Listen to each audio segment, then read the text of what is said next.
Hi, this is Gary with MACMOST.com. Let's take a look at some common Apple-related scams.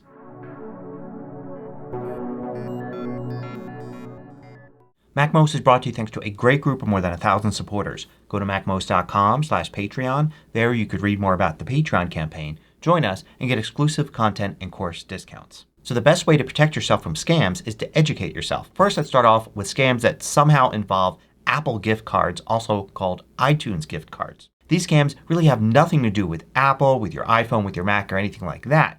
But what they have in common is that scammers will ask for payment using Apple gift cards. Now, of course, they also could be asking for payment with other kinds of gift cards. Anytime that anybody asks for payment for something using a gift card, it's a scam. No legitimate company or government or anybody is going to ask for payment of a fee or some sort of service using a gift card. So if you're ever asked to go and purchase a gift card and send that to somebody or buy it online and send the code to somebody, it's almost certainly a scam. The reason, of course, gift cards like Apple gift cards are used in scams like these is they're kind of untraceable and they're irreversible. If you buy a gift card and then send it to somebody or send them the code, they've got that and there's nothing you can do to cancel it or get it back. Now, most scams that involve Apple are some sort of phishing scam.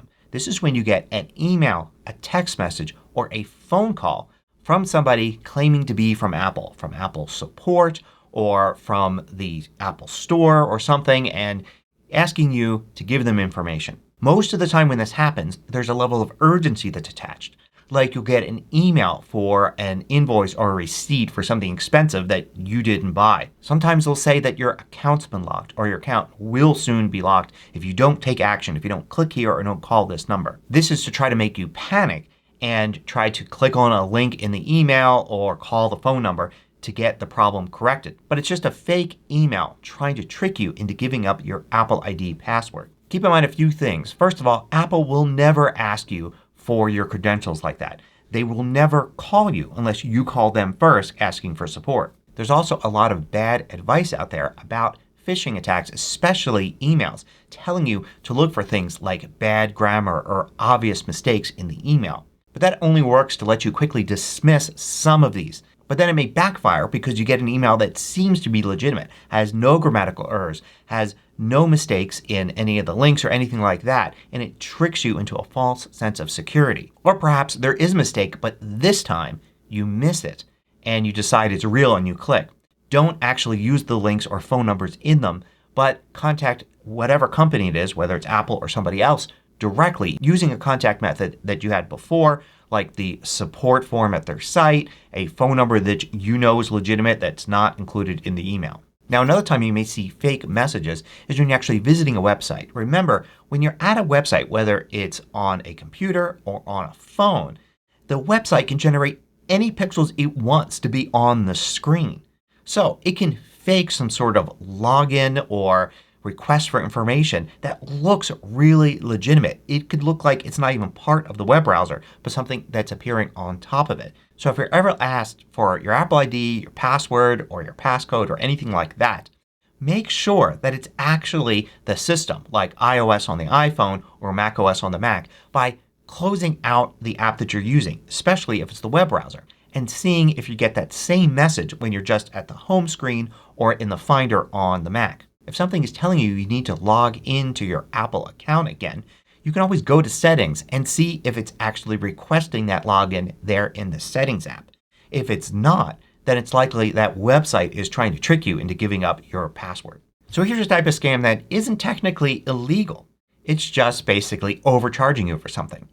You can get an app in the App Store that's completely legitimate, doesn't have any kind of malware on it or anything at all, but then it wants to charge you for a subscription service, and they greatly overpriced that service. It could be something offered for free in other apps or something you just don't need at all. Maybe it's just something you can already get as part of your iPhone's default functionality. But the app maybe gives you a free trial or teases you with functionality it can offer and then gives you a subscription box. And then you subscribe without paying close enough attention to see that the pricing is way off, that it's something like $10 per week or something like that. This gets into the App Store because it's not technically violating any kind of policy. They're just relying on the fact that, well, maybe 99% of people see it as a ripoff, 1% may go for it, and that may be all they need to make a good amount of money before bad reviews bury the app in the App Store. So the last scam involves buying Apple products. Now, Apple products, of course, tend to be pretty expensive. People are always looking for discounts or special sales and offers or used products. When you look for used Macs, you may find that there aren't too many bargains to be found for Macs that are a year or two old. Instead of buying a $1,200 MacBook Air, you may find $900 older MacBook Airs. These probably aren't worth it, as just a year or two of use, especially with the battery, probably isn't worth the discount. But the real problem is when you get much older, when you get to Macs that can't even run the current operating system. Macs that are, say, 10 years old can sometimes be found at these sites for pretty large prices, like $400 or $500, when they're not worth anywhere near that. However, what they're relying on is people looking at $1,000 prices for MacBooks and suddenly finding one for $500 and thinking, well, this is much more in my price range, I'll buy it, without realizing that a Mac that's 10 years old is just not worth that much. For one thing, if it's a MacBook with a battery in it, the battery is probably ready for replacement, especially if it's being priced pretty low. So you might be looking at having to spend $200 right away to get a new battery installed, and that could negate any kind of bargain that you thought you got. Of course, another problem is people selling Macs that just won't work. A lot of times big organizations, companies, and schools will resell their old Macs and they won't unlock them. You can't wipe them. There's certain things you can't do with them, and somebody will buy them for almost nothing at a fire sale and try to sell them more online, being truthful about the specifications but hiding the fact that the Macs can't fully be unlocked anymore. So be very wary when buying a used Mac. If possible, find a local retailer that sells used computers, and that way you could go in, you can test out the Mac yourself, and if there's a problem, there's a place that you can return it to. So I hope you found this useful. Thanks for watching. If you liked this video, click the thumbs up button below to let me know. I publish new tutorials each weekday. Hit the subscribe button so you don't miss out.